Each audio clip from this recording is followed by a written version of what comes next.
Hiki ni kisa cha Jacob na Ana. Jacob alikuwa anampendaga sana Ana. Umeona? Alikuwa kila kimtongoza Ana anagoma. Kila kimtongoza Ana anagoma. Basi Jacob akasema so kinyonge fresh kama shanikataa fresh.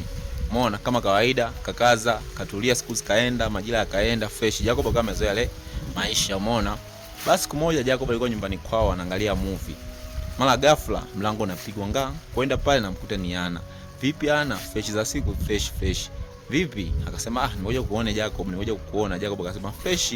Umeona? Jacob akamkaribisha, kakaa kwenye kiti fresh. Wakapiga story 2-3 pale. Jacob akamwambia, "Samani Ana, unatumia kinywaji gani?" Ana akamwambia kwamba mimi natumia kinywaji chochote ila kisiwe kilevi. Basi Jacob akasema fresh. Kwenda kwenye friji akakuta kinywaji hamna. Basi Jacob alikuwa sio kinyonge mfukoni, akasema ngoja nimpatie Ana kinywaji. Umeona? Ameenda kule dukani akamnunulia kweli Ana kinywaji. Kurudi magetoni akakuta Ana fresh amelala kwenye sofa kama kawaida fresh. Jamaa akaendelea kumpigisha Ana story. Ana ajibu. Kila kipigisha story Ana ajibu. Basi jamaa kabida aenda kumwamsha Ana. Kufika pale akakuta Ana amelala.